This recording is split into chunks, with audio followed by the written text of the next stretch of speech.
जानती हूं मैं मरने वाली। कितना वक्त है मेरे पास? इतना वक्त है सत्या कि आपको उम्मीद नहीं छोड़ना चाहिए। उम्मीद सिर्फ इंतजार करवाती है, सच्चाई नहीं बदलती। कितना वक्त है मेरे पास? 1 साल, 2 शायद।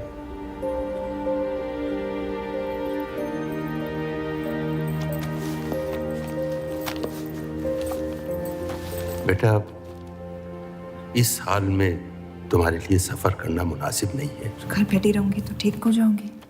बेटा, कुछ बातें इंसान के हाथ में नहीं होती हैं। मरते हुए को अपने कर्म ठीक करने चाहिए, तबीयत नहीं। वो मेरे हाथ में है।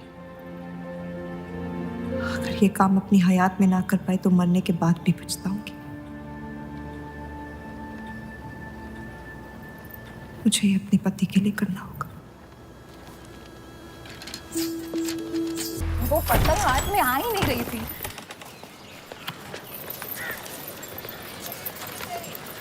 तुम अंदर है।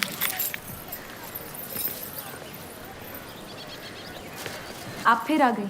रूप, आपसे तो होगा नहीं पिताजी। मेहरबानी करके जाइए यहाँ से। मेहरबानी करके एक बार और मेरी विनती सुन लो रूप।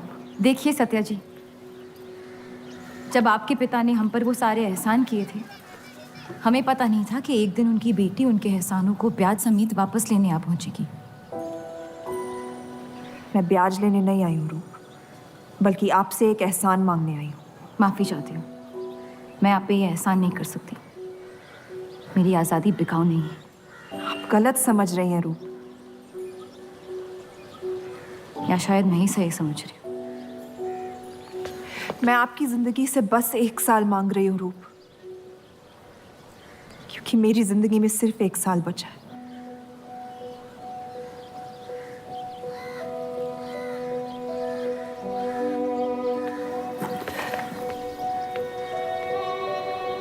एक बार ठंडे दिमाग से सोच लो बेटा। वो बस यही चाहती है कि 1 साल के लिए तुम उन लोगों के साथ रहो।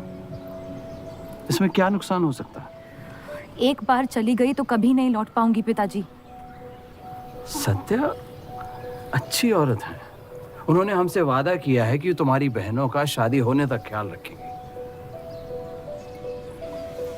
इसीलिए पढ़ा लिखा के बड़ा किया था कि एक दिन सही दाम पे बेच पाऊं मुझे। रूप, कौन बाप अपनी बेटी को हुस्नाबाद जाके किसी अनजान घर में बगैर किसी रिश्ते के रहने पे मजबूर करता है? अगर हम जिंदगी भर लोगों के घर जा जाकर शास्त्रीय संगीत सिखाएं ना, तब भी तुम्हारी और तुम्हारी दोनों बहनों की शादी नहीं करवा पाएंगे। और एक बड़ी बहन होने के नाते तुम्हारा ये फर्ज है। हम जबरदस्ती नहीं कर रहे हैं बेटा। सत्या को हम बचपन से जानते हैं। वो हमसे बेहतर तुम्हारा ख्याल रखेंगे। बाकी फैसला तुम्हारे हाथ में।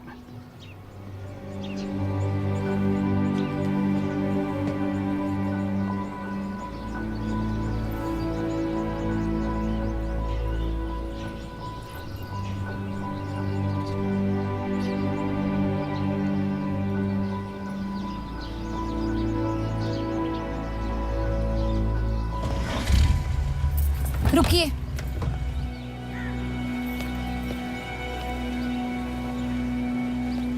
चलूंगी मैं आपके साथ, लेकिन मेरी एक शर्त है। आपके पति को पहले मुझसे शादी करनी पड़ेगी। मैं उस घर में सिर्फ आपके पति की पत्नी बनकर आऊंगी, उपपत्नी। रूप, मैं बस इतना चाहती हूँ कि जब तक मैं जिंदा हूँ आप मेरे पति को जान लो, समझ लो, ताकि आपके गुजरने के बाद आपके पति मुझसे शादी कर ले। कैसी पत्नी है आप? और अगर एक पल के लिए मैं आपके इस पागलपन में शामिल भी हो जाऊं, तो इस बात की जमानत कौन देगा कि आपके गुजरने के बाद आपके पति मुझसे शादी कर लेंगे? किसी भी वजह से अगर उन्होंने मुझे घर से निकाल दिया तो फिर कहाँ जाऊंगी मैं? क्या होगा मेरा? ये सब जानने के बाद कौन अपनाएगा मुझे? सोचा है आपने? मैं वादा कर। वादा? जब आप ही नहीं रहेंगी तो आपका वादा निभाएगा कौन? तू शादी किए बगैर मैं उस घर में नहीं जाऊंगी।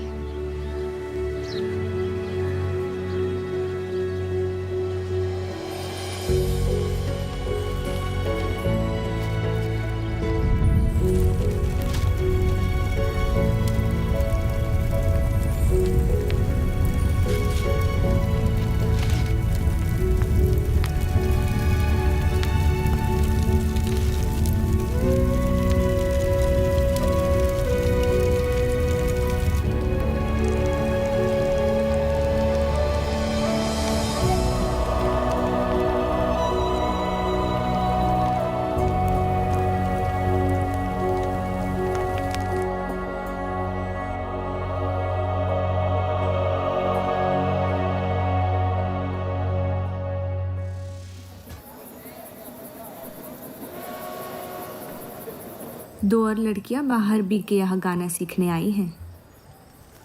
उनके सामने अपनी पतलून बंद रखना।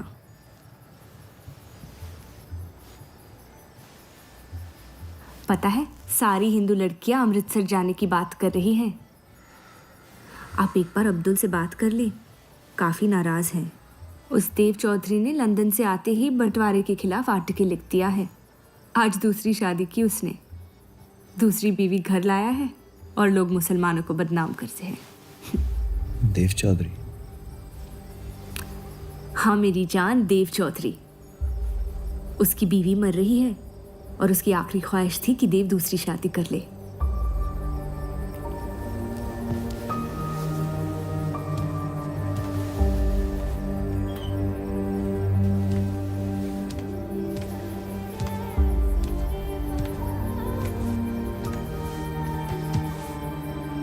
क्या हुआ जफर?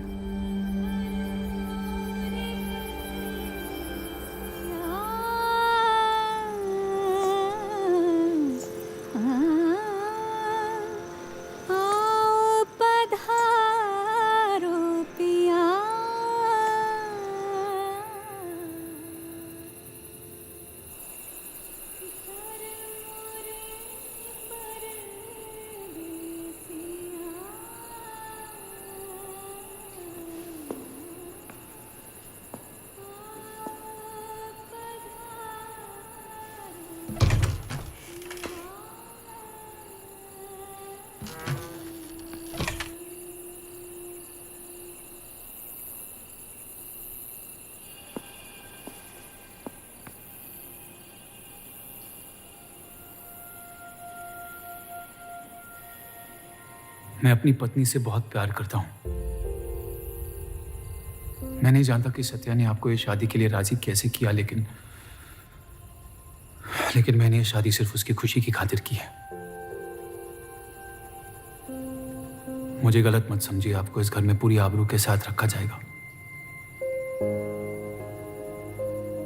इस रिश्ते में इज्जत होगी, प्यार नहीं होगा। आप मुझसे जितनी कम उम्मीद रखेगी, तकलीफ उतनी कम होगी। उम्मीद करता हूं कि आपका दिल मुझसे बड़ा हो और वक्त के साथ आप मुझे माफ करती रहे।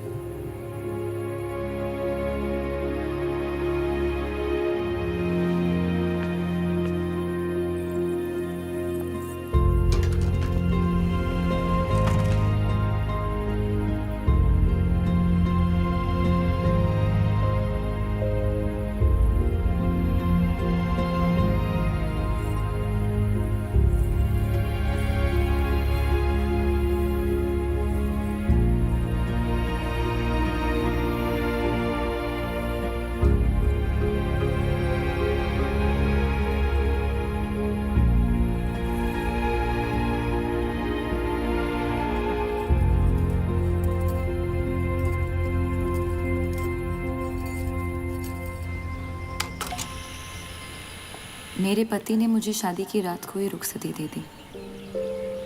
क्योंकि आपने एक ऐसे आदमी से शादी की जिससे आप कभी पहले मिली भी नहीं थी। बल्कि कई दिनों तक मैं जानती भी नहीं थी वो दिखते कैसे हैं। मेरे गुस्से में लिए गए एक फैसले ने हम चारों की जिंदगी बर्बाद कर दी।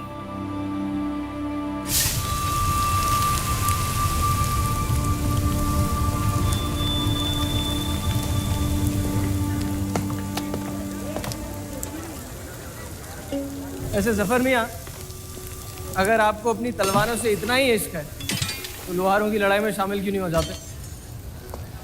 उसी लड़ाई के लिए तो तलवारें बना रहा हूँ। बस इन्हीं तेज जुमलों से ना हीरा मंडी की औरतों के दिल काट रखे हैं आपने। कल मीटिंग में क्यों नहीं आए? एक और दिल कटने का इंतजार कर रहा था, उसे तोड़ना नहीं चाहता था।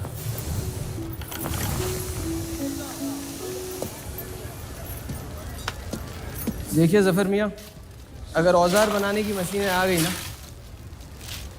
तो हमारे कारखाने बंद हो जाएंगे। इस बार हमारी कौम पे नहीं, हमारे पेट पे हमला हुआ।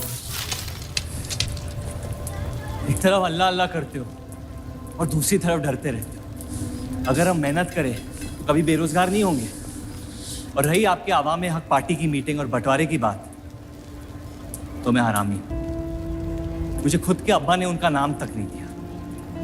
जो आदमी अपने हक के लिए नहीं लड़ा, वो आवाम के हक के लिए क्या लड़ेगा? चलिए छोड़िए।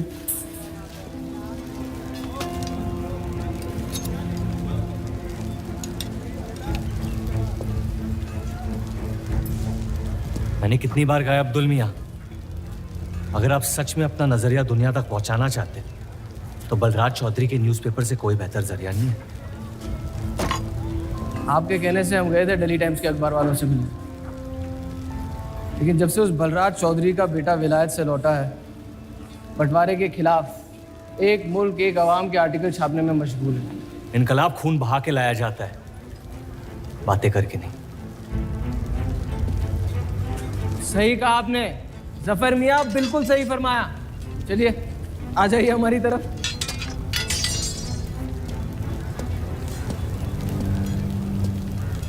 गलत ना समझे मुझे, भाई है आप मेरे, जान दे सकता हूँ, लेकिन सिर्फ आपके लिए। बस मुझे इन चौधरियों के मसलों से दूर रखिए अब अब्दुल मियाँ।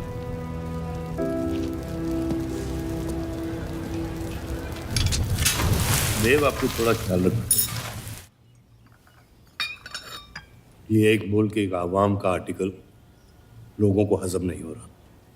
धर्म के नाम पे अंग्रेज हमारे देश का बंटवारा कर रहे हैं, जिससे फ्यूचर में किसी का फायदा नहीं होगा। लेकिन उनके बिना हम अपना देश भी तो नहीं संभाल पा रहे। उसके बारे में क्यों नहीं लिखते हैं आप? वक्त के साथ हम सब सीख लेंगे, अगर साथ में रहे तो। इस मकसद का मसीहा तुम्हें किसने बनाया? मैं बस एक आवाज हूं जिसमें लोगों तक पहुंचने की ताकत है, या बहकाने की ताकत? या उन्हें सही राह दिखा रहा हूं, जिस सही राह में यकीन आप भी करते हैं, बस सियासत से डरते हैं। ये मत भूलिए कि हम यहाँ माइनॉरिटी हैं और मुस्लिम लीग दिन ब दिन ताकतवर होती जा रही है। आप अपने दिमाग से सोचें, दिल से नहीं। अगर मैं ऐसा कर पाता तो फिर बात ही क्या थी। कभी कभी दिमाग का दिल से हार जाना जरूरी होता है।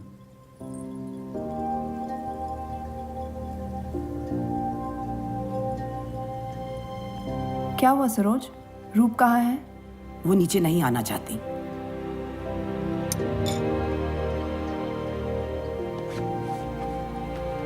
चलता हूं।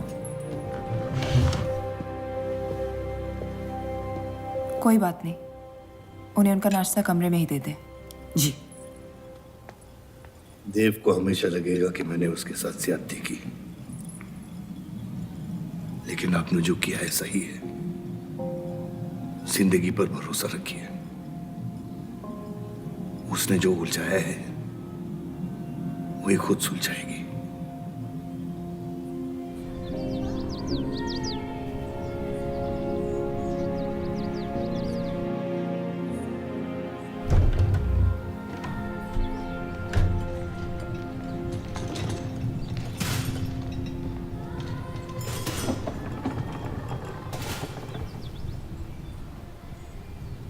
ये आवाज कहाँ से आ रही है?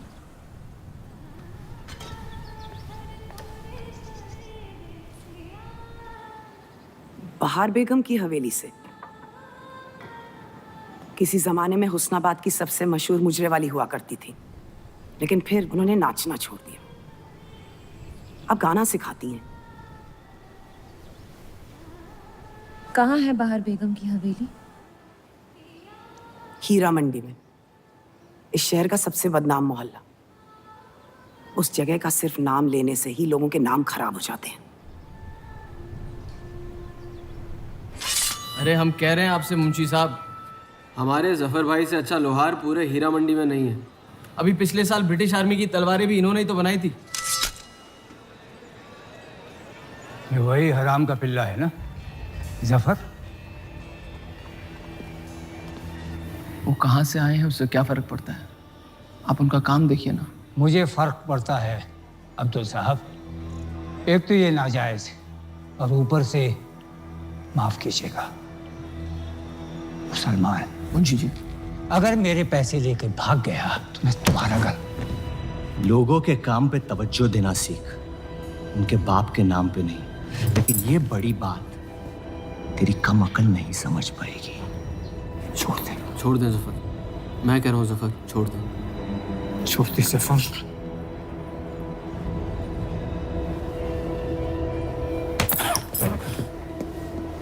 जफर!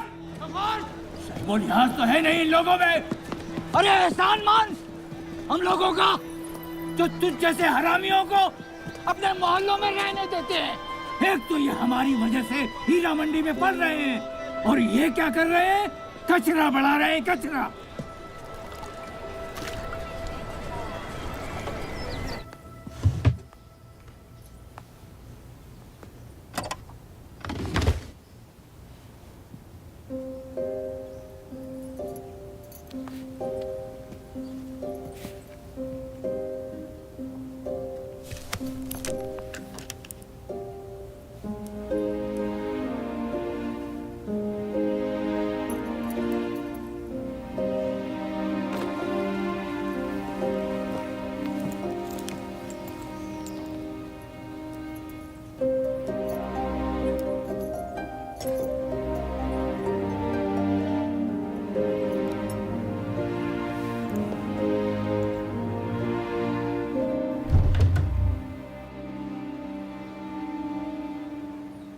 रूप, कब तक कैद रहेंगी आप अपने कमरे में?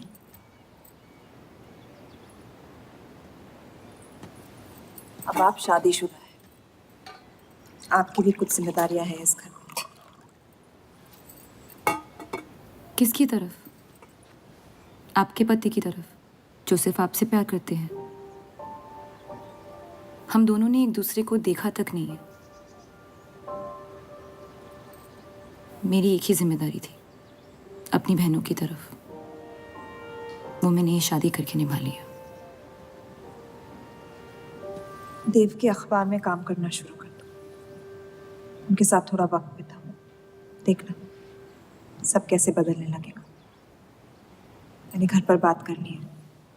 सबका कितना ख्याल रखती हैं आप। मैं आपकी दुश्मन नहीं हूँ रूप, बस अपने बाद आपकी जिंदगी को बेहतर बनाने की कोशिश कर रही हूँ। पता है, मेरे माँ बाप को लगता था कि लड़कियों को पढ़ाना लिखाना फजूल है, वरना अगर मैं पढ़ी लिखी होती तो इतने बड़े अखबार में काम करने का मौका कभी नहीं गंवाती। मैं फिर रियाज शुरू करना चाहती हूँ। बिल्कुल, करना भी चाहिए। अगर आप चाहो तो मैं अभी एक अच्छे गुरुजी का इंतजाम करवा सकती हूँ। नहीं, मैं हीरा मंडी जाके बहार बेगम से सीखना चाहती हूँ।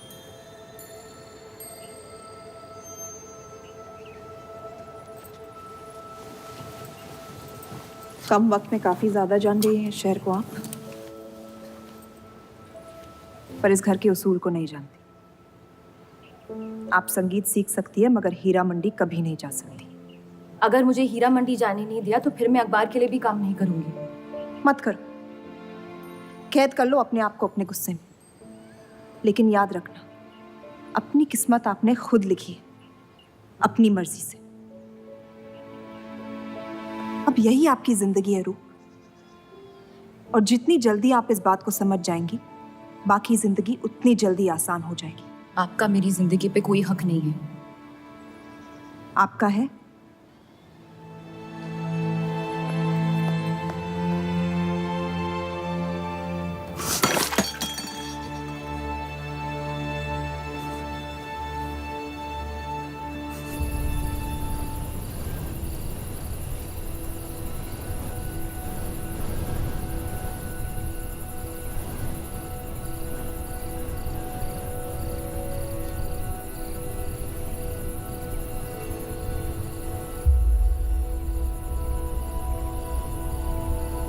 हरगिज नहीं।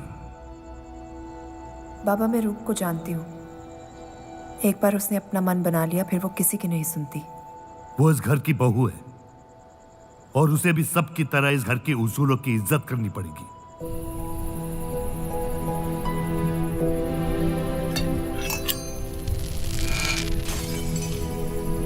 आपके कहने पर हमने उन गलियों की तरफ देखा तक नहीं, लेकिन हम रूप से ये उम्मीद नहीं रख सकते।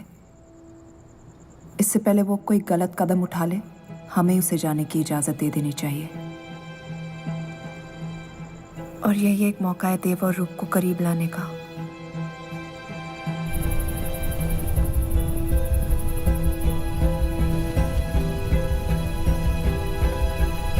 रूप, ये क्या कर रही हैं आप? रूप। हाँ, भाभी जी आपको बुला रही हैं।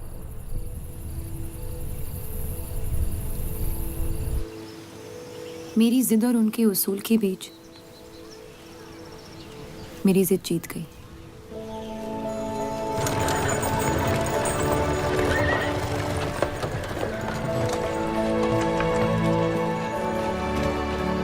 देव चौधरी की ये एक मुल्क एक समाज वाली बातें सुनने में तो बहुत अच्छी लगती, लेकिन गौर फरमाई, एक तरफ ये बंटवारे के खिलाफ है और दूसरी तरफ ये स्टील के कारखाने लाने की कोशिश कर रहे हैं। मतलब दोनों ही तरफ से हम भूखे मत। हमें और एडवर्टाइजमेंट की जरूरत है।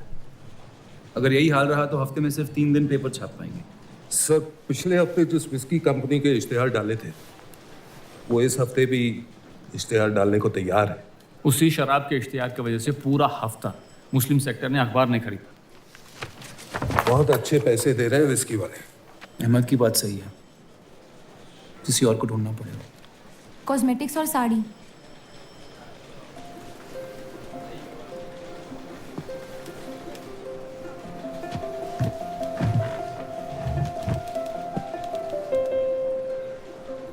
काजल और कपड़ों से तो किसी को एतराज नहीं हो सकता। शराब के बदले लक्स साबुन का इश्तिहार डालते हैं पेपर में। इन इश्तिहारों की वजह से औरतें भी पेपर खरीदेंगी। माफी चाहती हूँ, बस ख्याल आ गया तो बोल दिया। मैं देव चौधरी से मिलना चाहती हूँ। और आप कौन? रूप, उनकी पत्नी।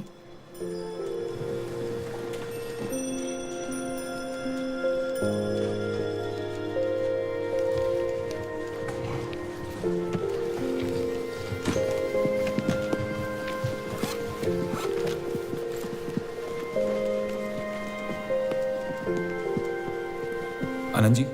हाँ जी। इन्हें इनका डेस्क दिखा दीजिए। जी।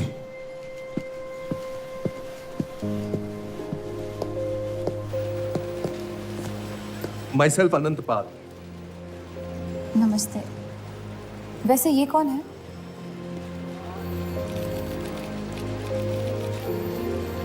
आइए।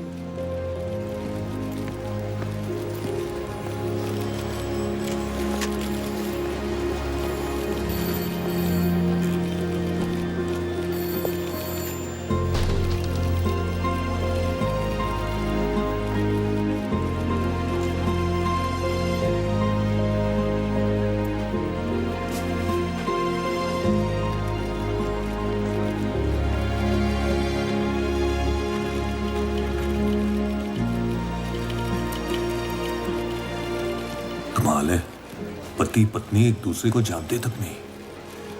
निकाह हुआ है इनका शायद। उस दिन अगर पर्दे के पीछे आप भी होते तो देव साहब को पता नहीं चलता।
हीरा मंडी का सबसे बड़ा त्योहार दशहरा, पर यह मोहल्ला इस शहर की लंका है।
एक अरसे के बाद ऐसी आवाज सुनी है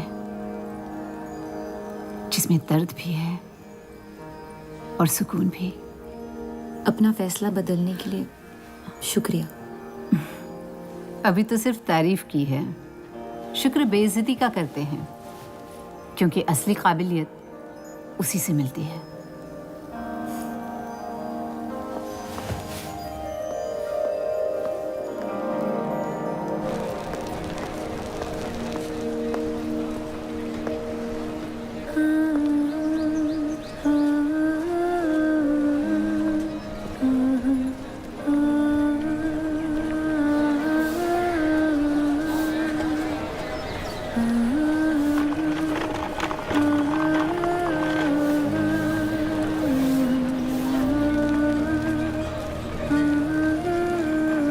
चले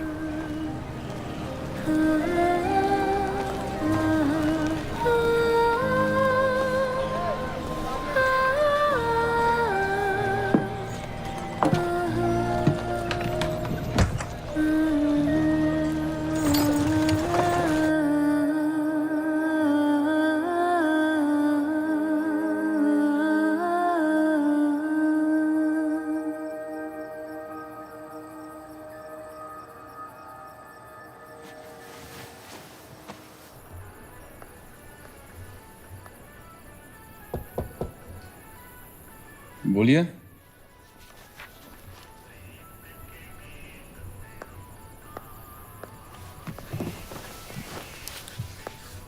आपसे ऑफिस में बात करनी थी, लेकिन मौका नहीं मिला। किस बारे में?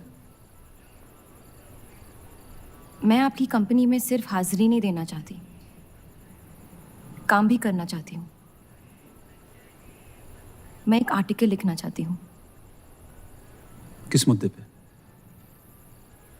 हीरा मंडी पे। उस इलाके के लोगों को देख के लगता है कि हर घर में कई कहानियां छुपी हुई है। अगर आप कोई ऐसी कहानी ले आए जो पढ़ने लायक हो तो छाप देंगे।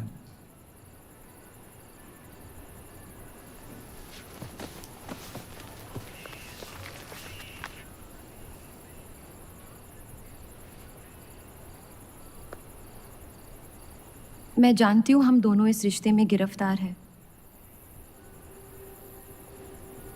और इसमें मेरा हाथ भी है। बस आपको बताना चाहती हूँ कि मेरे आपसे या इस रिश्ते से कोई अरमान नहीं है। ये शादी नहीं, समझौता है। और आप जब चाहे इससे रिहा हो सकते हैं। मैंने कभी इस शादी को तोड़ने का जिक्र नहीं किया है, लेकिन आपके ख्यालात जान के खुशी हुई। शुक्रिया।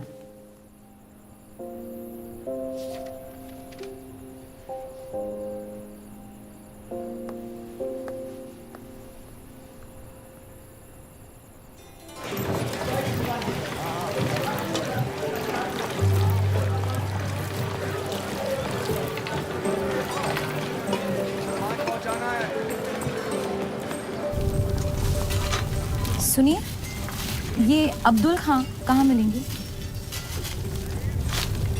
जफर भाई, अब्दुल मियां कहाँ है?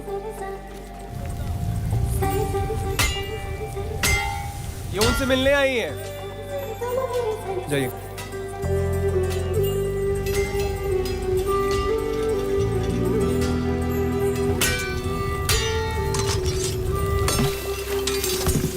एक मुलाकात ने लौटने में मजबूर कर दिया।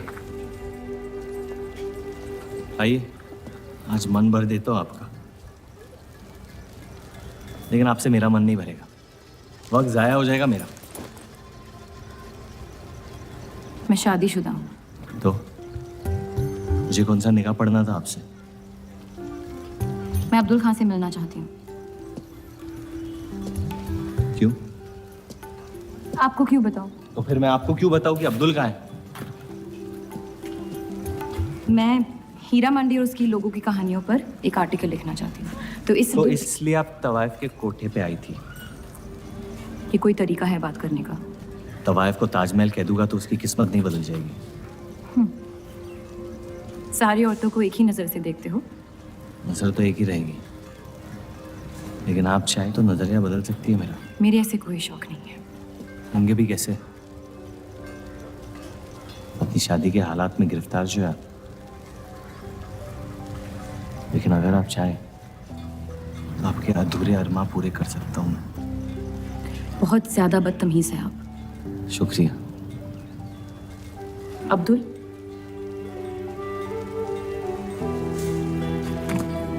शुक्रिया।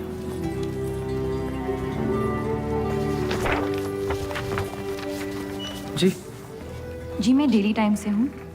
हीरा मंडी के लोग और माहौल के बारे में मैं एक आर्टिकल। Daily times.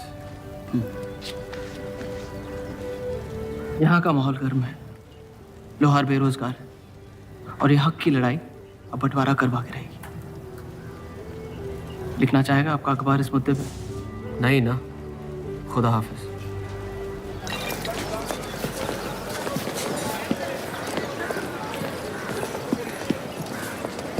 क्या चाहिए? उसका जवाब मत देना। बस पूछना चाहता हूँ, आपका काम हो गया? आपको अचानक क्या हो गया? नहीं, वो अब्दुल मियाँ बड़े तंग मिजाज के, पूरा दिन बंटवारे के लड़ाई में उलझे रहते हैं। हमें क्या लेना? जब तक हमारा इलाका हमारा है, सब ठीक है।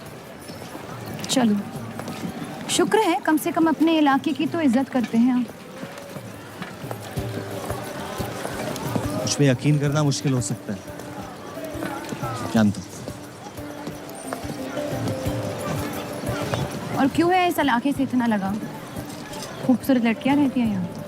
खूबसूरत भी और आसान भी।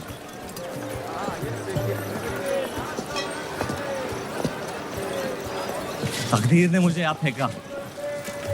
जिंदगी कुचलने ही वाली थी, लेकिन इस सड़क ने मुझे बचा लिया, चलना सिखा दिया। मेरी फतेह हो गई, और नाम पड़ गया जफर। अब यही मेरा घर है। ये गलियां नहीं होती तो मेरी कोई पहचान नहीं होती।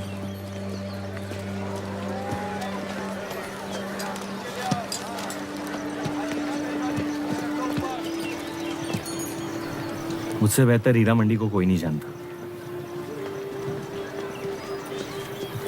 तो रूप बहुत अच्छा है आपका, माशाल्लाह।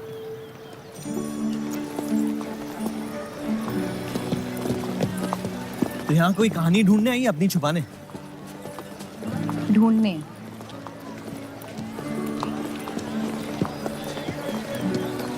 अपनी शादी में खुश हैं आप? आपने कहा था कि आप शादीशुदा हैं। खुशी का कोई जिक्र नहीं हुआ था। कोई तो हद होगी आपकी।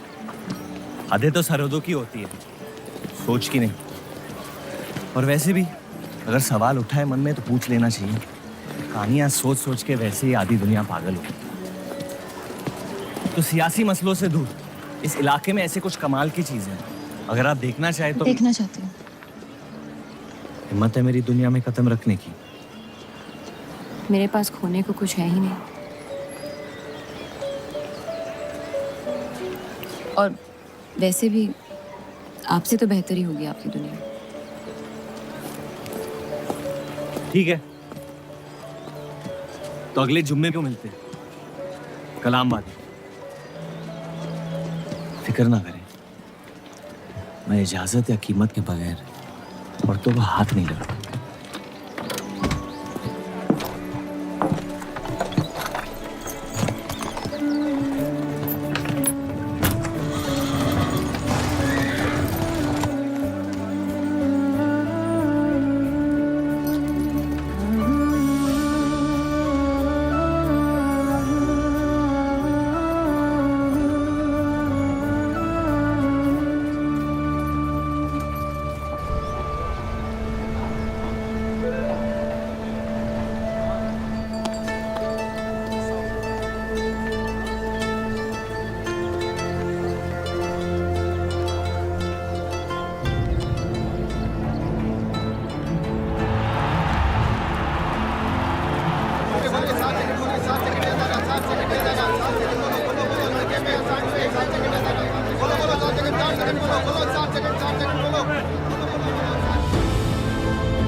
अगर जफर भाई सांड पे 7 सेकंड से ज्यादा टिक गए तो जीत जाएंगे।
इतनी जल्दी आपसे तुम तक का सफर तय कर लिया आपने? क्यों बुलाया मुझे यहाँ?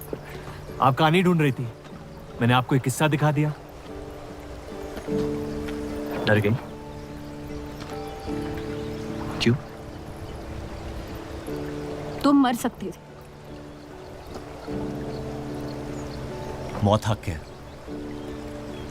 और मुझ जैसे नाजायजों के पास ना कोई खास मकसद होता है, ना ही आपकी तरह कुछ खोने को होता है। इसलिए मौत से डर नहीं लगता। जिस दिन मोहब्बत हो जाएगी, मकसद भी मिल जाएगा और मौत से डर भी लगने लगेगा। अफसोस, आपकी ख्वाहिश शायद कभी पूरी नहीं हो पाएगी। मजा आता है मुझे इस खेल में। मैंने तुम जैसा नमूना कहीं नहीं देखा। है ही नहीं मुझ जैसा मैं कहीं।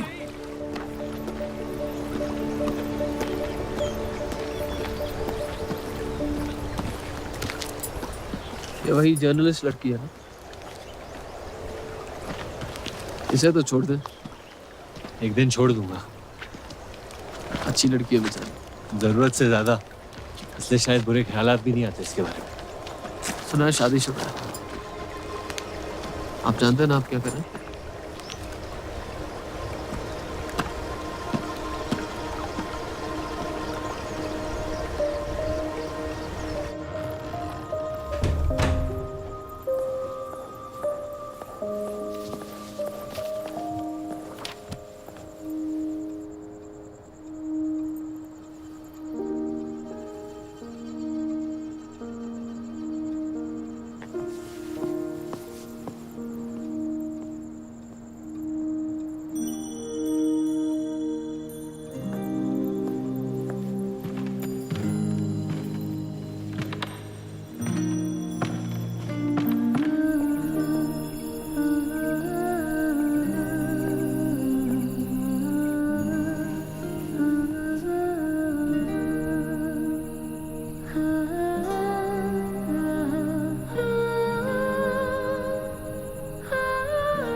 जितनी घर वालों से दूर हो रही थी,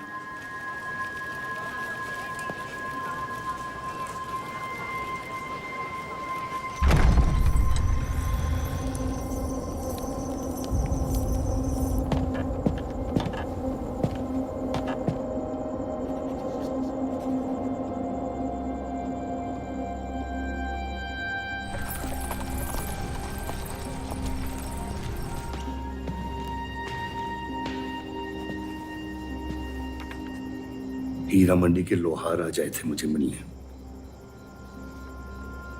आपको उनकी बात सुन लेनी चाहिए, वरना वो हमारे मुस्लिम स्टाफ को स्ट्राइक पे जाने पर मजबूर कर सकते। बाबा, साफ साफ बताइए किस बारे में बात करना चाहते हैं आप? रूप।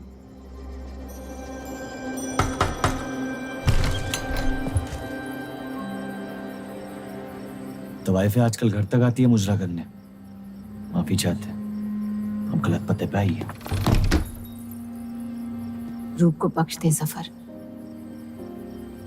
कब तक असलियत से मुंह फेरते रहोगे? जब तक असलियत जिंदा रहे। आप ही से सीखा है। आपको अचानक रूप की इतनी फिक्र क्यों हो रही है? इस सब में रूप की कोई गलती नहीं है। इस सब में मेरी भी कोई गलती नहीं थी। अगर सीखना है तो मर्द बनकर अपनी मुश्किलों से लड़ना सीखो। अपनी जिंदगी के लिए किसी को जिम्मेदार मत ठहराओ। वही तो मुश्किल है बाबा। आप जैसे मर्द से कुछ नहीं सीखना चाहता मैं। आप अब्दुल को इस्तेमाल करके अवाम को उनकी प्रेस के खिलाफ भड़का रहे हैं, मोर्चे करवा रहे हैं, और हम आपसे कुछ नहीं कह रहे हैं। लेकिन रूप, दूसरों की गुनाह की सजा दूसरों की नहीं, उसे आपकी गुनाहों की सजा दी जा रही है। अम्मी, आपने एक शादीशुदा मर्द के साथ इश्क किया, बच्चा पैदा करके सड़क पे फेंक दिया। ऐसा न कहें।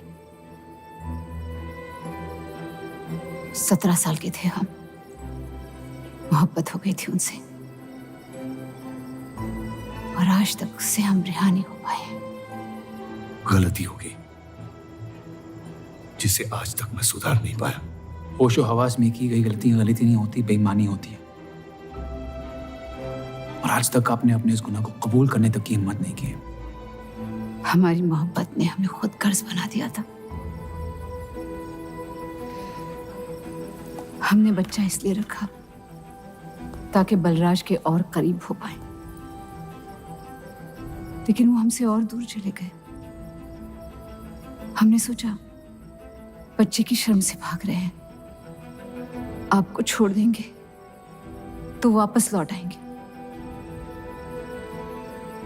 फिर हम समझ गए कि वो आपसे नहीं हमसे भाग रहे थे। हम आपको लेने वापस आए थे, लेकिन आप नहीं। फेंकी हुई चीजें अक्सर सड़ जाती है अम्मी। हमारा रिश्ता भी अब हमेशा के लिए सड़ चुका है। अब आपकी मैयत के अलावा मेरे पास और कोई वजह नहीं है आपके पास लौटने की। देव,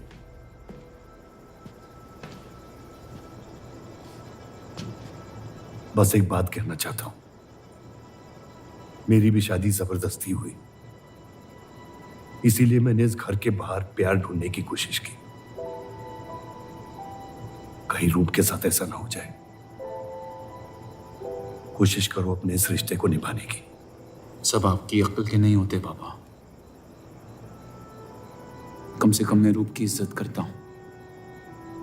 आपने मां की कभी इज्जत नहीं की, और उसकी पूरी जिंदगी ये सोचने में निकल गई कि शायद उनमें कोई कमी थी। आपके बच्चे तक को कबूल करने को तैयार थी। पता नहीं इतनी हिम्मत कहां से लाती थी वो।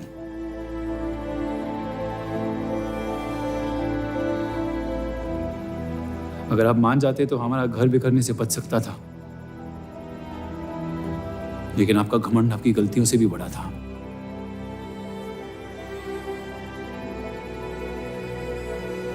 उस लड़के की कोई गलती नहीं है,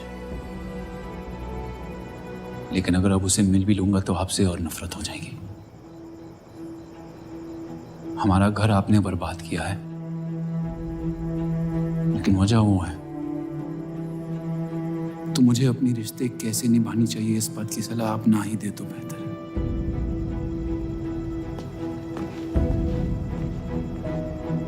बलराज चौधरी ने अपने जायज बेटे को मेरे हिस्से की दौलत, शोहरत और इज्जत दे दी, तो बदले में मैं उसके बहू को छीन लूंगा। और मेरे पास कुछ खोने को तो है नहीं। हरामियों का कोई वजूद नहीं होता, उनका कोई ईमान नहीं होता, किसी को उनकी जरूरत नहीं होती है। यही सुन सुन के बड़ा हुआ हूं मैं। लेकिन अब बस, जिस लड़की को वो अपना घर आबाद करने के लिए लेके आए थे, उसी लड़की से मैं उनका घर बर्बाद कर दूंगा। फिर क्या होगा?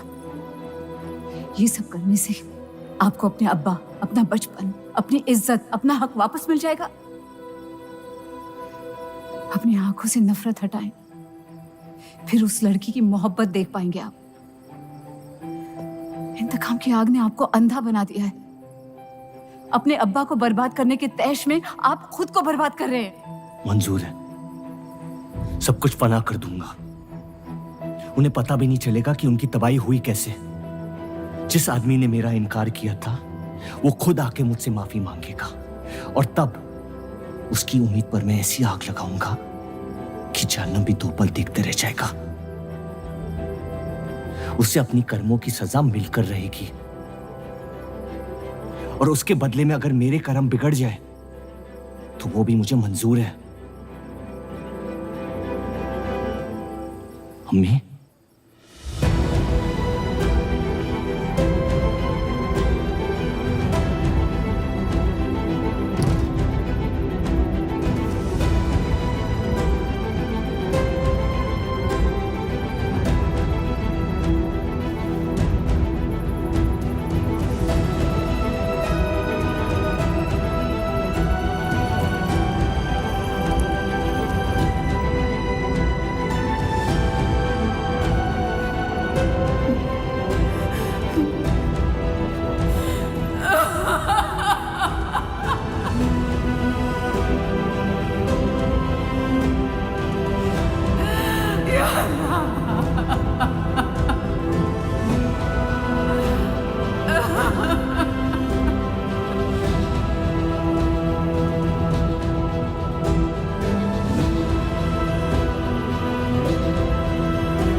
जफर को हीरा मंडी में पहचानते सब थे, लेकिन वो है कौन ये कोई नहीं जानता था।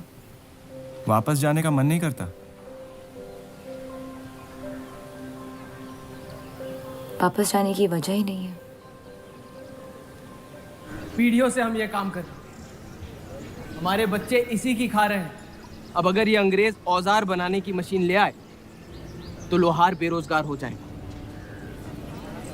आज हमारे साथ हो रहा है, कल किसी भी कारीगर के साथ हो सकता है।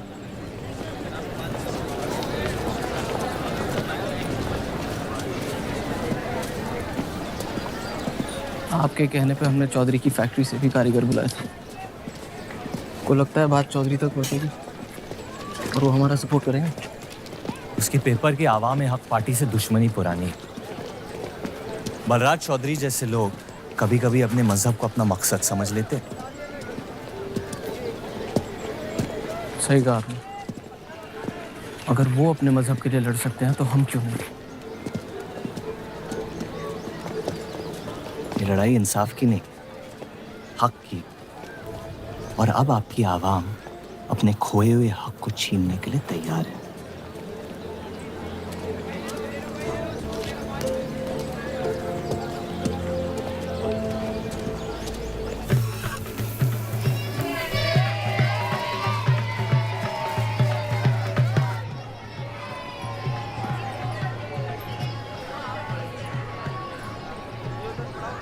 सत्या चौधरी मरने वाली है। गुजरने वाली, कैंसर की बीमारी से।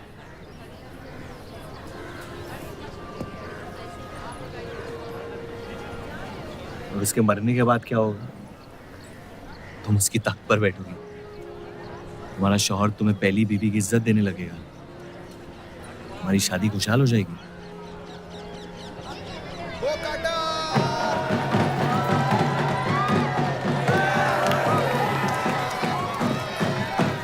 ये त्योहार बहुत पसंद हुआ करता था मुझे। फिर क्या हुआ?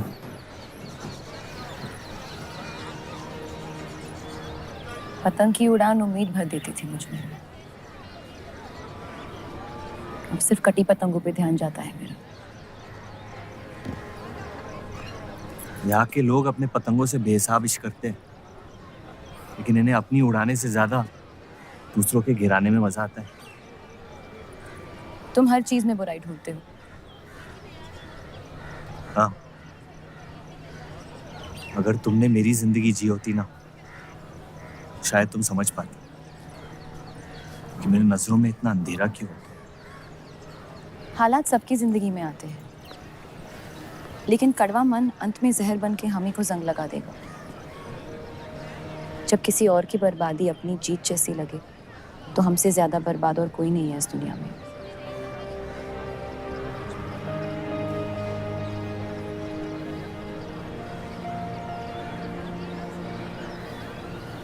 तुम्हें कभी प्यार हुआ है?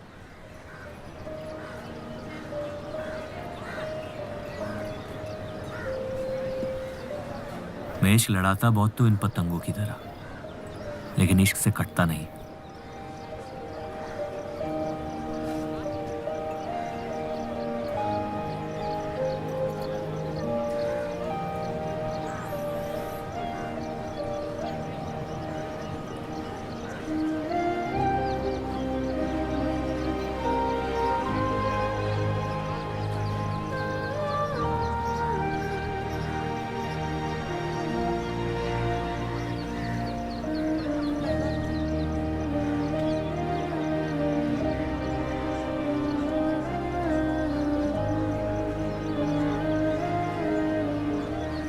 निकलना चाहिए, वरना ये शाम हमसे आगे निकल जाएगी।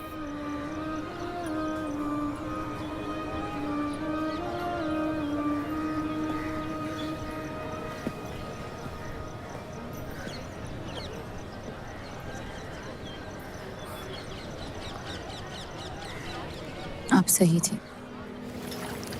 मेरे अंदर कुछ बदल गया है। जफर की वजह से मुझे लगता है मुझे आप शादीशुदा हैं। वो शादी नहीं सौदा है। सोचना गलती है, लेकिन उस पर अमल करना गुनाह है। आपके अलावा और किसी को नहीं पता। मुझे लगा आप समझेंगी। कोठा चलाते इसका मतलब ये नहीं कि धोखा देने के लिए हमसे इजाजत ली जाए। मैं आपकी बेइज्जती नहीं करना चाहती थी।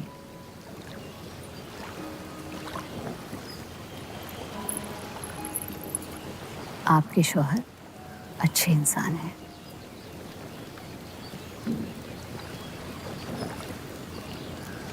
सिर्फ अच्छाई काफी होती है पूरी जिंदगी बिताने के लिए।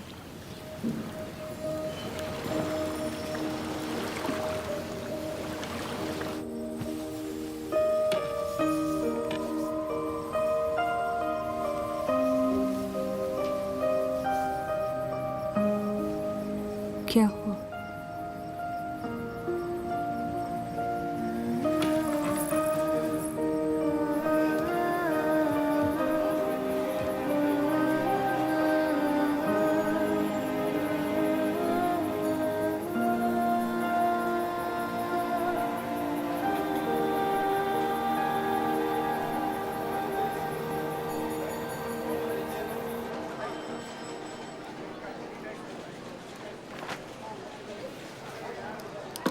मुझे कुछ वक्त चाहिए सोचने के लिए। सोचना क्या है? अगर स्टील इंडस्ट्री आ गई तो सब लोहार बेरोजगार हो जाएंगे। क्या ये खबर छापने लायक नहीं? लेकिन इंडस्ट्रीज आने से देश का बहुत फायदा हो सकता है और आप सब उन फैक्ट्रियों में काम कर सकते हैं। हम गुलामी नहीं करते। सवाल देश की तरक्की का है, किसी की गुलामी का नहीं। पहले अंग्रेजों की गुलामी की, अब हिंदुओं की। यही करता रह जाएगा मुसलमान यहाँ। बात को पलटने की कोशिश मत करिए। अगर हम हर जाति बहस में धर्म को घसीट लेंगे तो ये देश हमेशा चलता रहेगा। मुस्लिम लीग इलेक्शन जीत चुका है। अब आप मुल्क की नहीं, बस अपनी फिक्र कीजिए। सबकी फिक्र करने की आदत है मुझे, और यही फर्क है आप में और मुझ में। मैं लोगों के हालात का इस्तेमाल करके उन्हें बहकाता नहीं। सही कहा आपने। बात मजहब की ही है। एक बार हमने अपना मुल्क बना लिया ना, तो फिर हमारी चीखें तो जाया जाएंगी नहीं। लेकिन तब आपकी चीखें कौन सुनेगा देव साहब?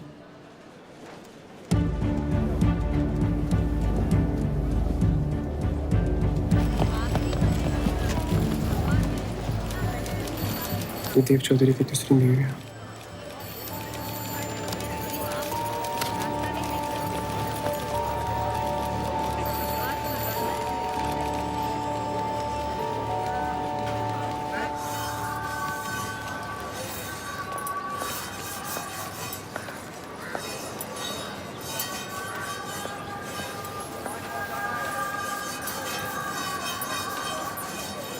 मुंशी जी तुम्हें कॉन्ट्रैक्ट देना चाहते हैं।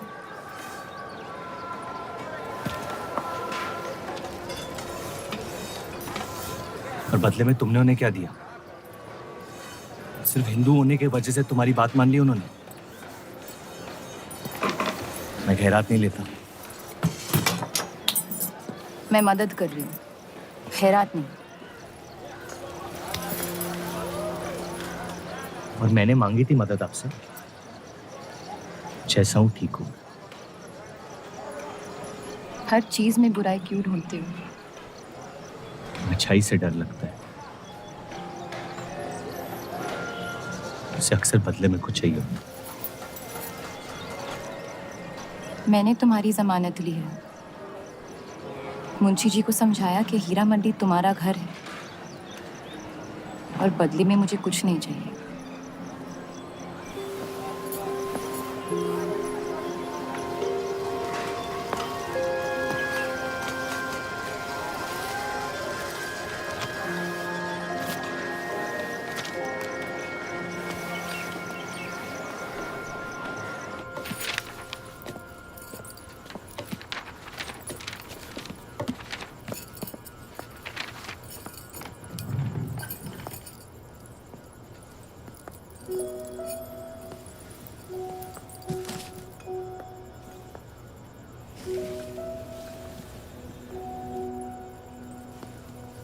पढ़ना पसंद है?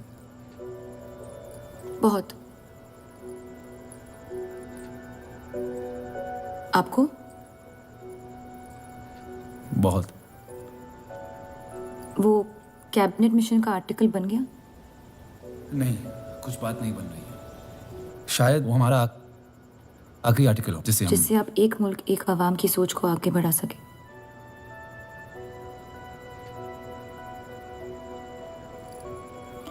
आज़ादी की कीमत बंटवारा है। जितनी जल्द हम इस बात को मान ले उतना फायदा होगा।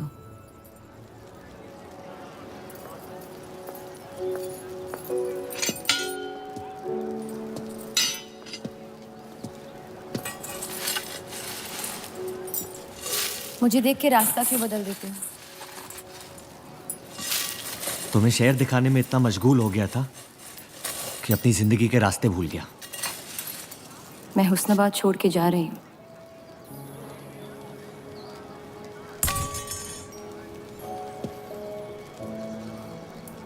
अजीब है ये जिंदगी भी।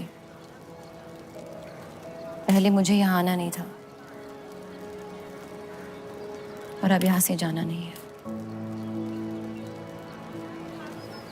मुझे यकीन है कि तुम्हारे शौहर जहाँ तुम्हें लेके जाएंगे तुम वहाँ खुशी ढूंढ लोगी। मैं उनसे प्यार नहीं करती,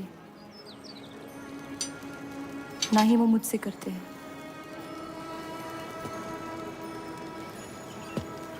कब तक जीती रहूंगी ये झूठ में? कुछ रिश्ते कर्जों की तरह होते हैं, उन्हें निभाना नहीं, चुकाना पड़ता है। तुम जो भी करने की कोशिश कर रहे हो उससे किसी का फायदा नहीं हो रहा। कभी कभी नुकसान रोक लेना फायदे से बेहतर होता है। जज्बात को रिवाजों की गुलामी नहीं करनी चाहिए। इस दुनिया के सारे गुनाहों में से सबसे बड़ा गुनाह कौन सा है पता है? अपने मन को मारना। मेरे मन में तुम्हारे लिए कुछ नहीं है रूप। मुझे तुम पे यकीन क्यों नहीं होता? क्योंकि तुम यकीन नहीं इश्क करना चाहती हो, बर्बाद हो जाओगी। दर्द के अलावा कुछ नहीं दे सकता मैं तुम्हें। मंजूर है। तुम जानती नहीं मुझे, मेरी जिंदगी को, या उस वजह को जिस वजह से मैं तुम्हारे करीब होना चाहता था। और वो वजह मोहब्बत नहीं है।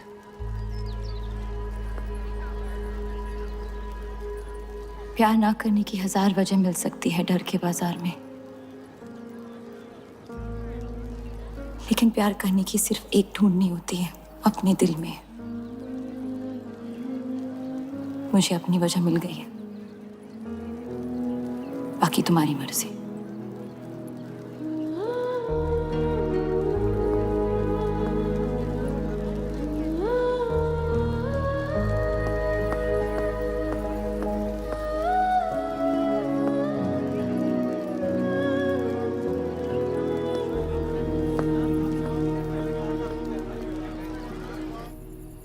आप लोगों को जल्दी हुस्नाबाद छोड़ने की तैयारी करनी चाहिए।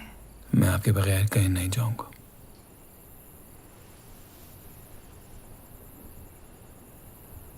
मैं तो जा रही हूँ आपके बगैर। डॉक्टर ने कहा अब भी आप ठीक हो सकती हैं। अपने आशिक की आंखों में देखते हुए मरना बहुत कम लोगों को नसीब होता है।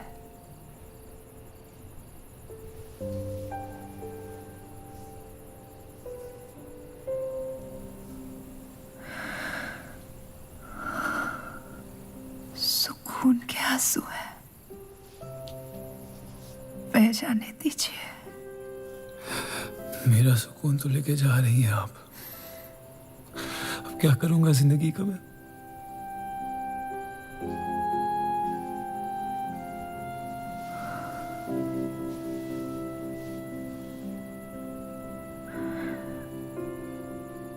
पिछले कुछ दिनों से रूप से एक अजीब सी जलन हो रही है, अच्छी जलन। उससे मेरे हिस्से की खुशियां मिलने वाली है।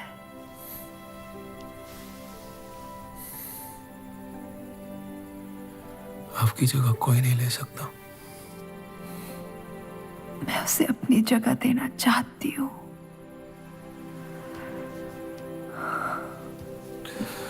वादा करो, हमारे सारे ख्वाब आप उसके साथ पूरे करोगे, बेटियों को पढ़ाओगे, बेटों के दोस्त बनोगे, पापा को माफ कर दोगे।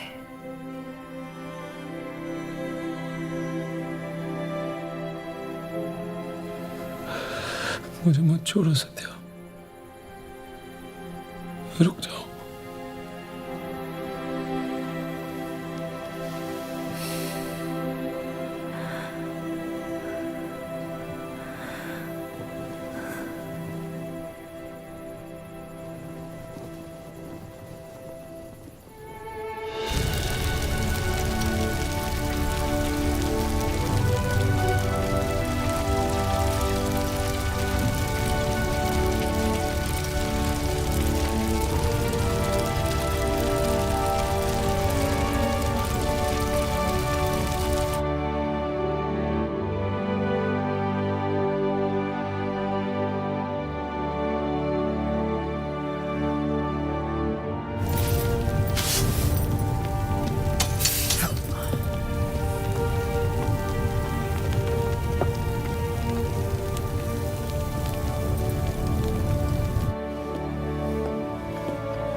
उनकी कमी महीनों तक हमारे साथ रही। तो उनके गुजरते ही आप लोगों ने हुस्नबाज छोड़ दिया? काश छोड़ दिया होता। सर, अब्दुल की पार्टी अब बहुत ताकतवर हो गई है। इस आर्टिकल के बारे में एक बार फिर सोच लेते हैं।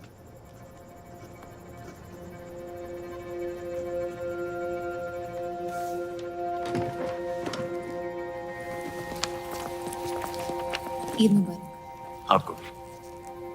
क्या वो जानते हैं वो क्या करने जा रहे हैं? वैसे ही अवाम में हक के लोग हमारे खून के प्यासे हैं। इस आर्टिकल के बाद यहाँ के लोहार हमें जिंदा जला देंगे।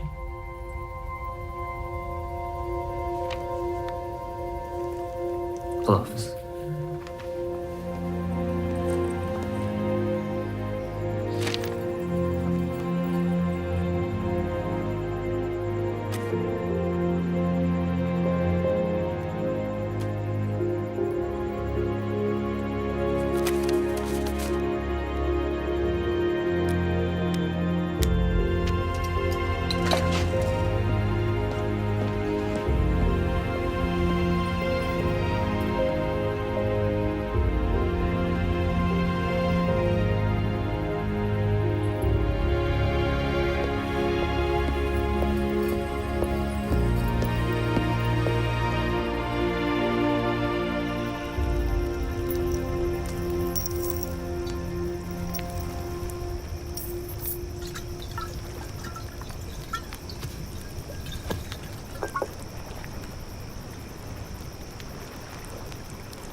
जश्न के मॉल में रंज बना रहे हैं।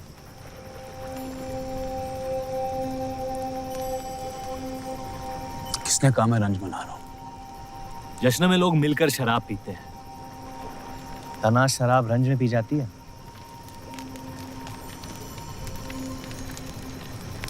बस अपनी जिंदगी से कुछ लम्हे चुरा के अपने आप के साथ वक्त बिताना चाहता हूँ। लोगों की तरस से भरी आंखों से थक गया हूँ। मैं भी।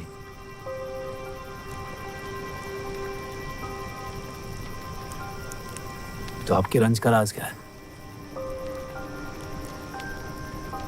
आपके हाथ में ना शराब है, ना आप जश्न में शामिल होना चाहते हैं।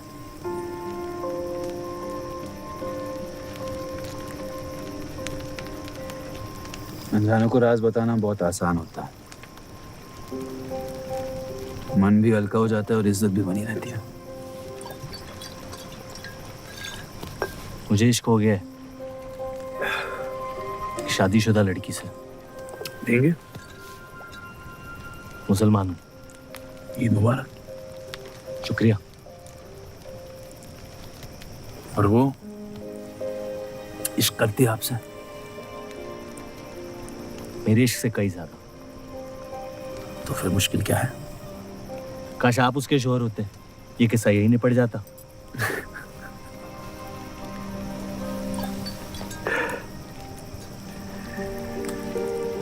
एक बार बात तो करके देखें। ये दुनिया भी बड़ी अजीब है। कोई किसी से बात नहीं करता, बस सीधे जंग पे निकल जाते हैं। कभी कभी जंग कर लेना दिल की बात बताने से आसान होता है। कौन सा पति है कि ऐसी औरत के साथ रहना चाहेगा जो किसी और से प्यार करती है?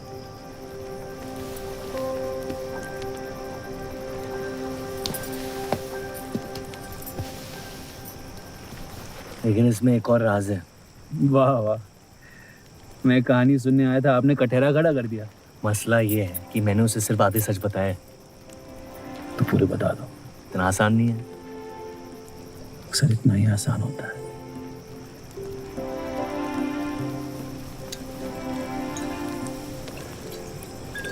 खैर, आपकी कहानी क्या है? बस अपनी टूटी हुई किस्मत के टुकड़े समेट के आगे निकल जाना चाहता हूँ, लेकिन पता नहीं शुरुआत कहाँ से करूं। पहला टुकड़ा जिस जख्म से हुआ उसे ढूंढिए, बाकी टुकड़े अपने आप मिल जाएंगे।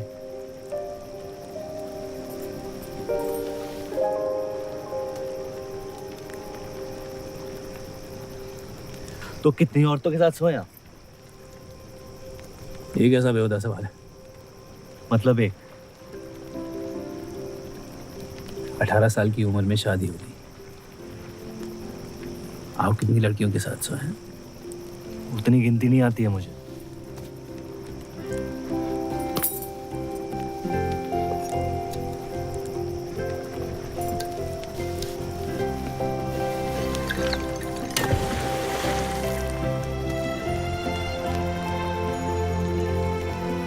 कभी जिंदगी में चीखे आप?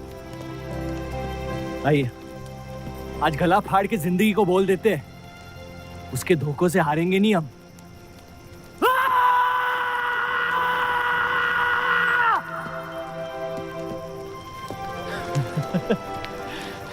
आइए, कसम से कह रहा हूं रिहा हो जाएंगे आप।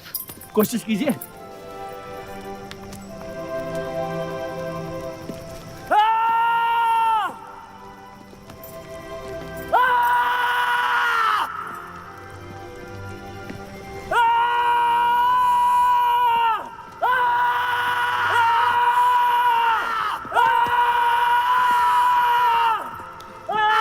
बस बस बस।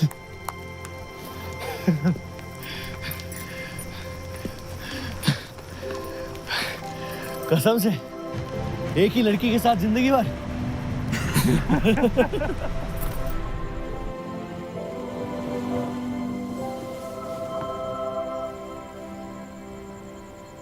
पिछला साल आपके लिए बहुत मुश्किल रहा है। अगर मेरे बर्ताव से आपको कोई तकलीफ पहुंची हो तो माफी चाहता हूं।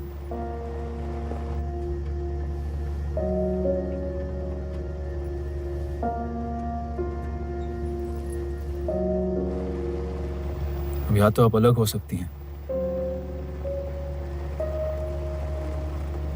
या इस शादी को एक और मौका दे सकती हैं।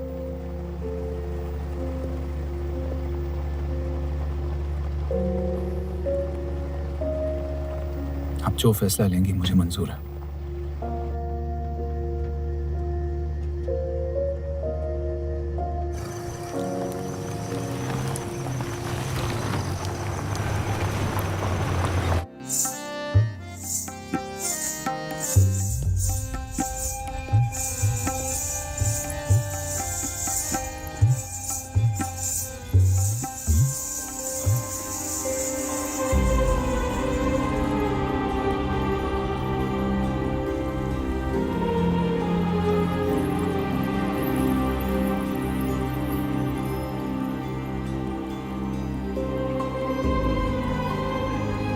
आपके कोठे के दरवाजे हमेशा खुले रहते हैं?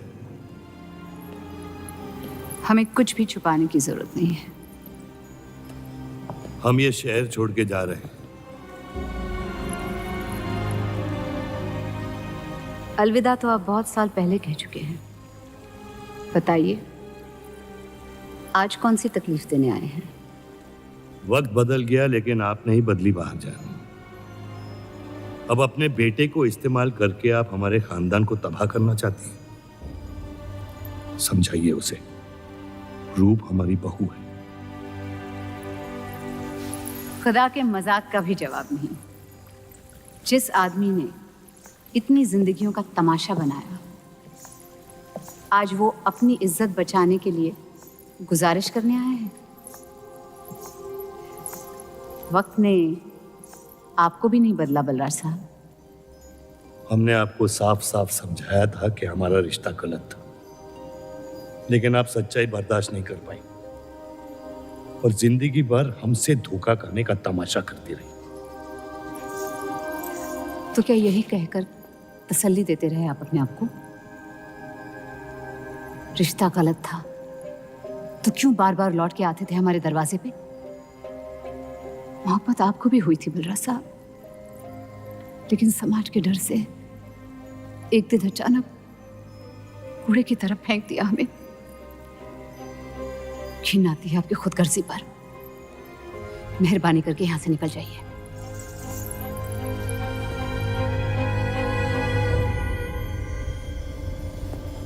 वाह, क्या रहमत बरसाई है खुदा ने मुझ पे आज।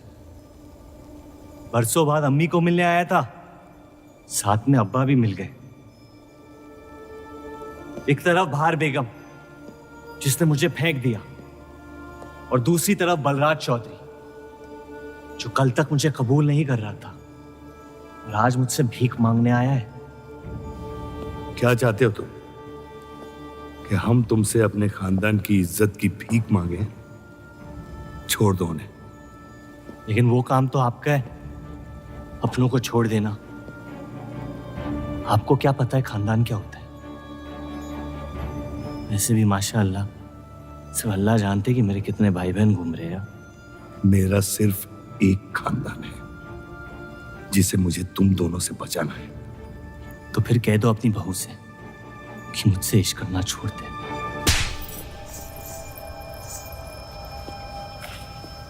मैंने कहा था ना, गिरा दो इसे। इसकी पैदाइश ने हमारे रिश्ते का कत्ल कर दिया। क्या आपकी असलियत को जाहिर कर दिया? यह हमारी औलाद नहीं है, हमारी एक गलती का नतीजा है जिसे हम जिंदगी भर रिहा नहीं कर पाएंगे। जफर, छोड़ दो इन्हें। जफर,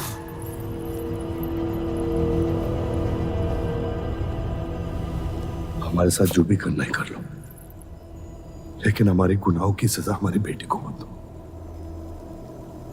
उसने कुछ नहीं बिगाड़ा तुम्हारा।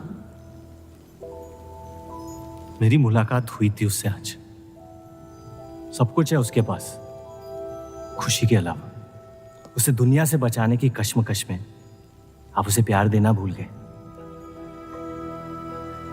मेरी जिंदगी का एक ही मकसद था, आपको इस हाल में देखना।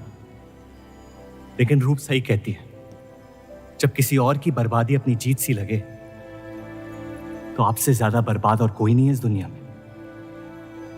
मैं जानता हूं कि आप मुझे कभी कबूल नहीं करेंगे, लेकिन ये इनकार भी नहीं कर सकते क्योंकि मैं हूं तो आप ही का हिस्सा। बस मुझे अपने बेटे के हिस्से से रूप दे दे। मोहब्बत करता हूं उससे, इसके अलावा और कुछ नहीं मांगूंगा। रूप और देव की शादी से दूर रहो सफर, वरना अंजाम बुरा होगा। रूप की मोहब्बत मेरा हक है जिसके मालिक आप नहीं हैं, और ये हक मैं लेके रहूंगा। जफर,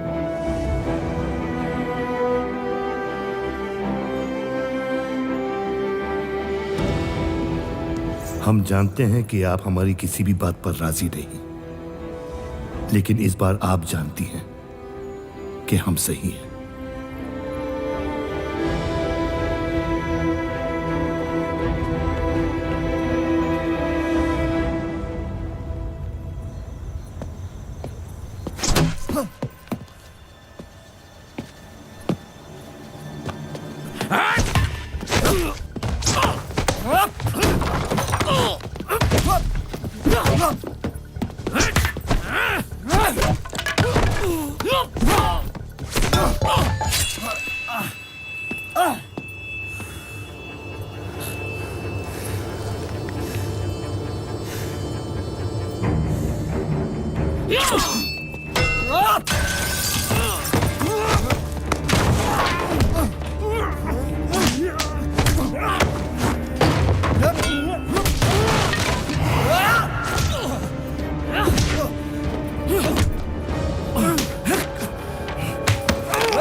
वो हीरा मंडी से आपको कोई मिलने के लिए आए हैं।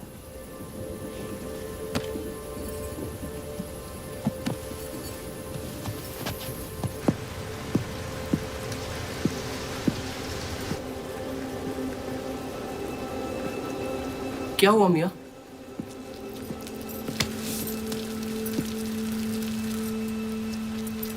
ये सब उस औरत की वजह से हो रहा है। मुझे तो यकीन भी नहीं हो रहा कि चौधरी इस हद तक गिर सकता है आपको तकलीफ देने के लिए। इसमें रूप का कोई हाथ नहीं।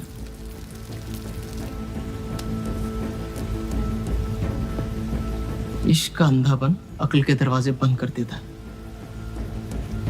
आपको दिखाई नहीं दे रहा चौधरी आपके साथ क्या खेल खेल रहा है, लेकिन मैं अंधा नहीं हूं। आप चाहें तो उसे माफ कर दीजिए, लेकिन अब आपका बदला उस औरत से मैं लूंगा।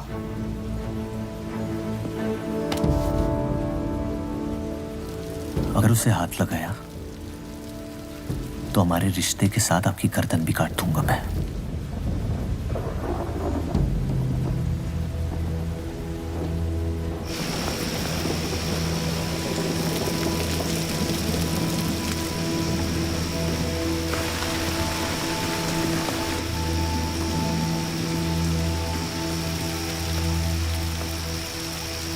मोहब्बत अक्सर गलती करवाती है, कहा था हमने। आप गलत समझ रही हैं। कसम खाई थी हमने कि इस चौखट पर कभी नहीं आएंगे,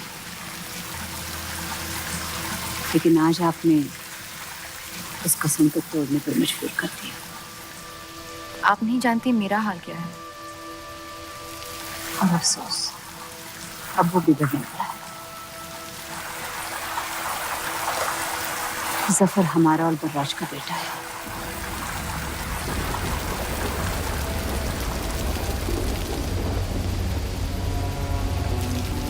उसने आपका इस्तेमाल किया है इस घर को बर्बाद करने के लिए। वो मोहब्बत करता है मुझसे, देखा है मैंने उसकी आंखों में। शुरुआत से झूठ बोला उसने आपसे। उसने अपने हालात में कुछ गलतियां की होगी, लेकिन हमारी मोहब्बत सच्ची है। पढ़ी लिखी हैं आप, अक्लमंद हैं। हीरा मंडी का लड़का है वो।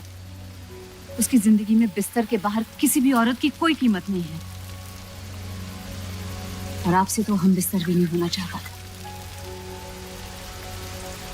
बस वो यही चाहता है कि किसी भी तरह भरे बाजार में बलराज चौधरी को जलील कर पाए। और आपके अंधे इश्क ने उसके सपने को पूरा करने का मौका दिया। यही सच्चाई है, मान ली। अगर आप अपने शौहर को छोड़ के उसके पास भी चली जाती तो वो आपको कबूल नहीं करता। मोहब्बत उससे करते हैं जो आपकी इज्जत कर सके, आपसे आपकी मोहब्बत से ज्यादा मोहब्बत कर सके। रूप, आप उसका इश्क नहीं, इंतकाम है। और वो सिर्फ अपने इंतकाम से मोहब्बत करता है।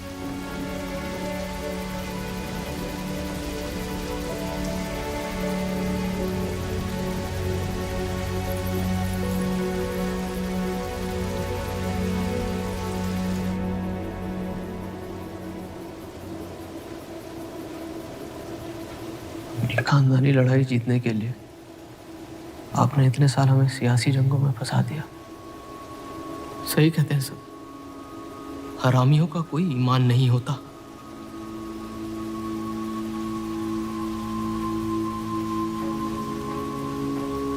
अपने इंतकाम को पूरा करने के लिए जिस आग को आपने फूंक दी थी ना, अब उसी आग से ये शहर जला दूंगा।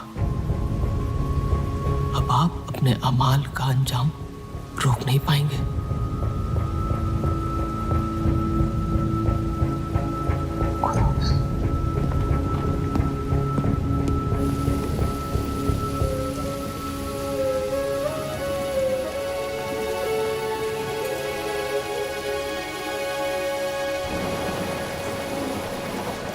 जरूरी था।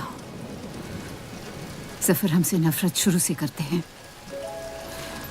थोड़ी और कर लेंगे, लेकिन इस तरह उनकी जान तो बच जाएगी।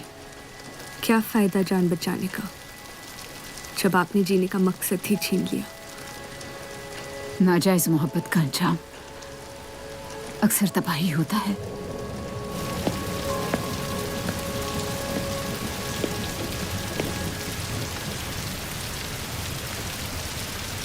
जफर नाम है उसका, तुम्हारा भाई, जिसे तुम ईद के दिन पे मिले थे।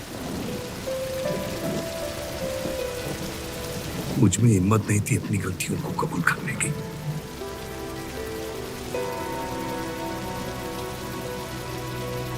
माफ कर दो मुझे।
मुझे हीरा मंडी में किसी से प्यार हो गया था।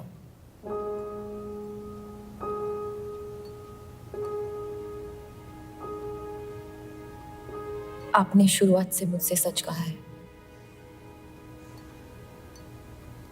अब जब हम इस शादी को ठीक तरह से कायम कर रहे हैं, मैं आपको अपना सच बता देना चाहती हूँ। इस रिश्ते में इज्जत होगी,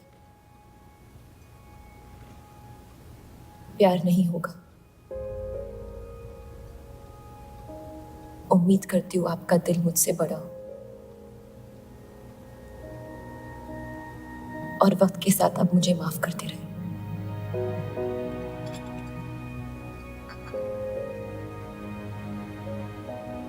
आप किसी से प्यार करती थी?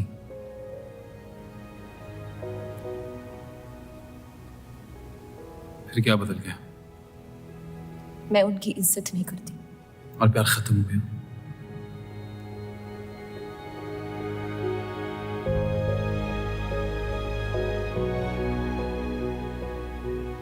आपने कहा आप इस रिश्ते को कायम करना चाहती हो, अब क्यों?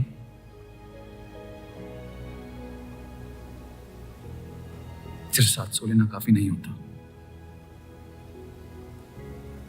और कई पहलू निभाने होते हैं शादी कायम करने में। मैंने सत्या से हमेशा कहा था, जबरदस्ती बनाए रिश्तों का अंजाम कभी अच्छा नहीं होता। उसकी खुशी की खातिर अपनी कुर्बान कर दी मैंने, और कहीं आपकी खुशियों का भी कत्ल हो गया, जिसके लिए मैं बहुत शर्मिंदा था।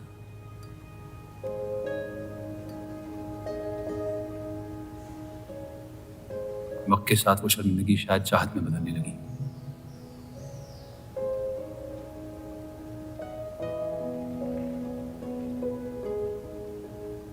आपकी पूरी जिंदगी आपके सामने बाकी है। गुस्से में किए फैसले अक्सर गलतियों में तब्दील होते हैं। एक बार अपने आप से सच बोल के देखिए, इस रिश्ते को और मुझे उतनी इज्जत तो दे ही सकती हो आप।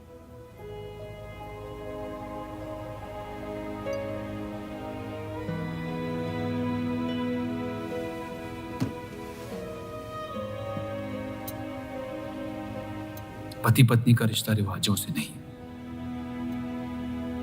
प्यार से बंधना चाहिए।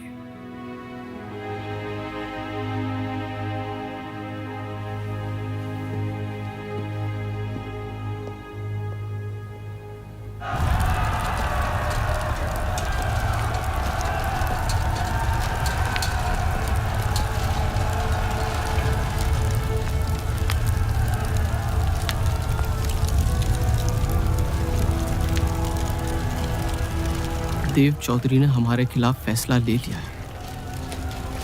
मैंने भी एक फैसला लिया, इन चौधरियों को खत्म करने का। सोच लीजिए, अब जो हमारे साथ नहीं, वो हमारा दुश्मन है।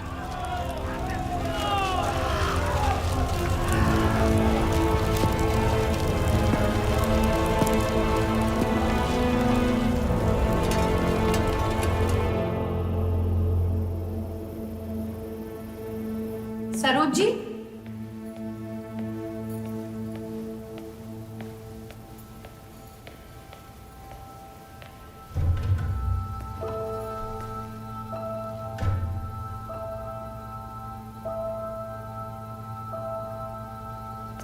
सरोज जी,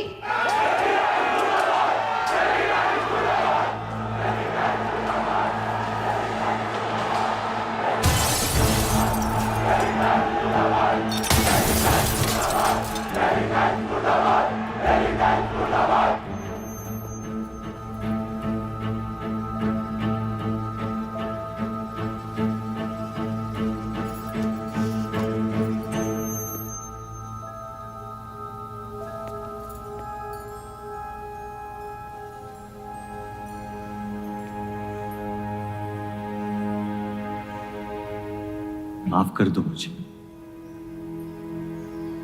बस यही कहने आए हो? क्या फर्क पड़ता है, वैसे भी तुमने अपना फैसला ले लिया है ना। पूरी शिद्दत से तुमसे प्यार किया, और बदले में तुम ईमानदारी तक नहीं कर पाए। इतना मुश्किल था मुझसे सच बोलना।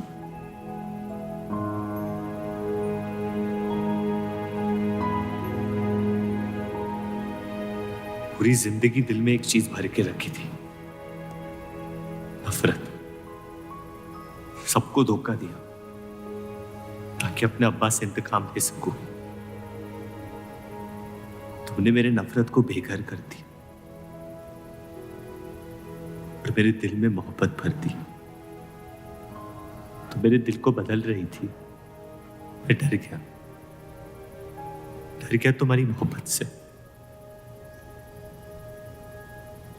जो सब इस घर से चाहता था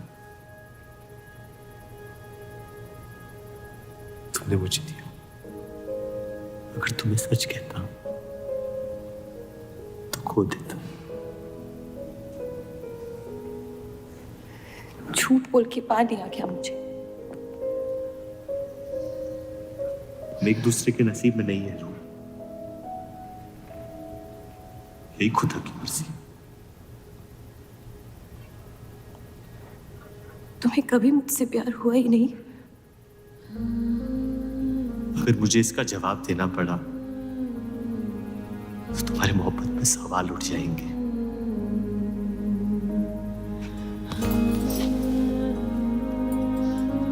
तुम कभी सीधा जवाब क्यों नहीं देते जफर?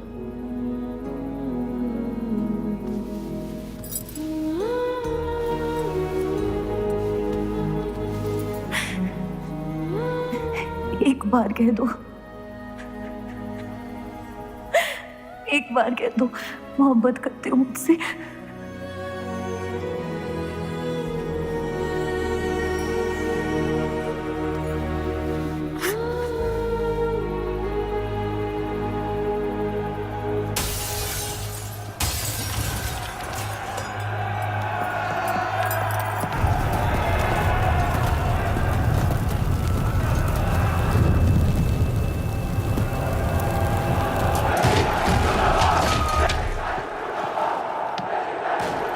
पीछे के दरवाजे से। चलिए आनंद जी।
खत्म कर दो तीनों को।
हम इन्हें पनाह नहीं दे सकते।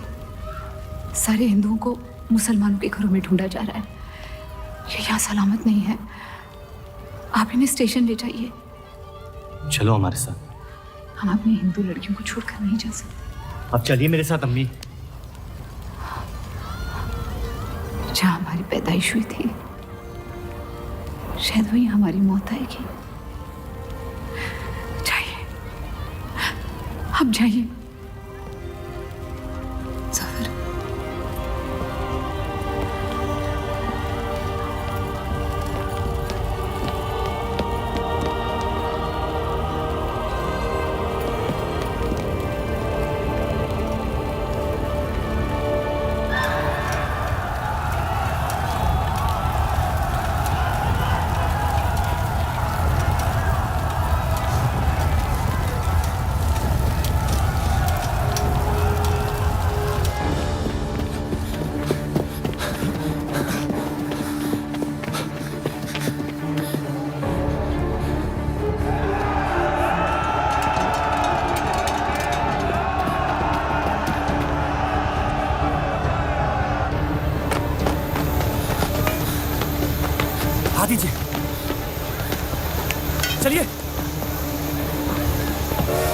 इस तरफ।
आप लोग ट्रेन पे चढ़िए, मैं नहीं रुकता हूँ। मार देंगे आपको।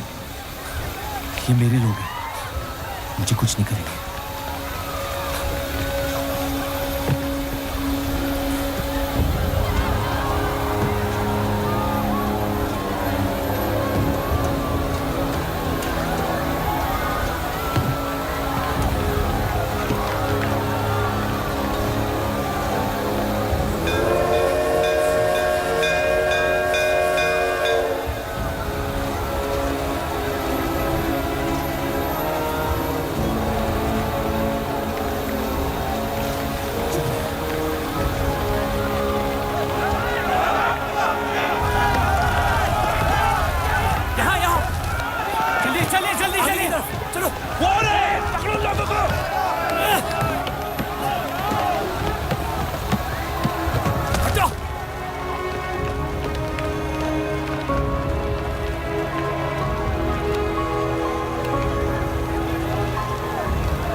छोड़ दे अब्दुल मियां, छाने दे उन्हें मेरी खातिर।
मैं जानता नहीं कि मुझे जलाया गया या दफनाया गया, लेकिन मेरी नाजायज जिंदगी को मकसद मिल गया, मोहब्बत।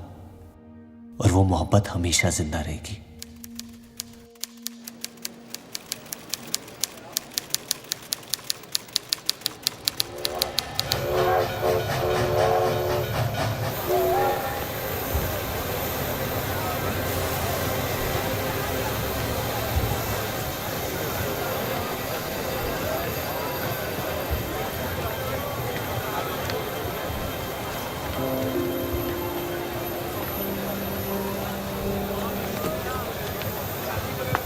लकीरें खींच लेने से दुनिया छोटी या बड़ी नहीं हो जाती, बस हजारों जिंदगियां बिखर जाती हैं।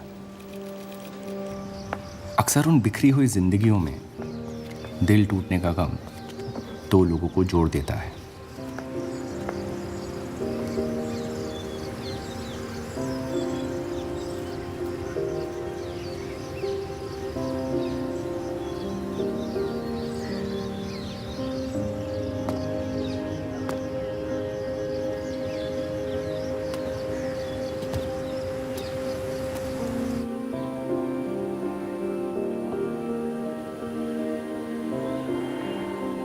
डेली टाइम्स अखबार के देव और रूप का किस्सा भी बंटवारे की उन हजारों कहानियों में से है जो इतिहास की चीखों में कहीं खो जाएंगी।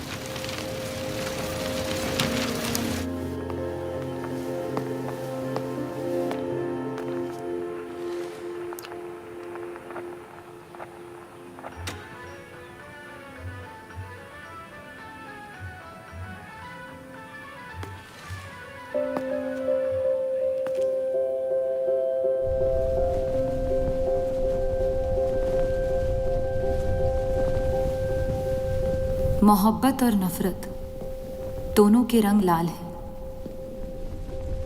लेकिन फर्क ये है कि नफरत से दुनिया बर्बाद हो जाती है और मोहब्बत में खुद बर्बाद होना पड़ता है।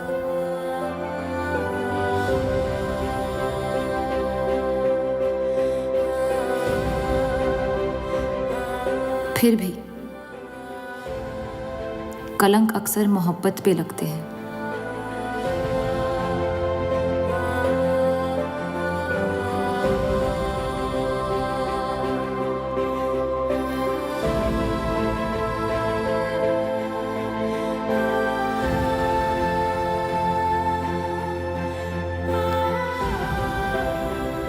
हमारी ये कलंक से रंगी मोहब्बत कभी मिटेगी नहीं, हमारे अंदर हमेशा मौजूद रहेगी।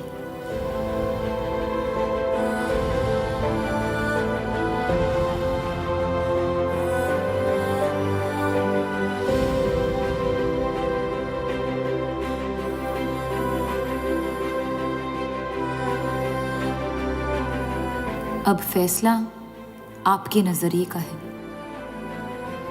आपने इस कहानी में क्या देखा? कलंक या मोहब्बत?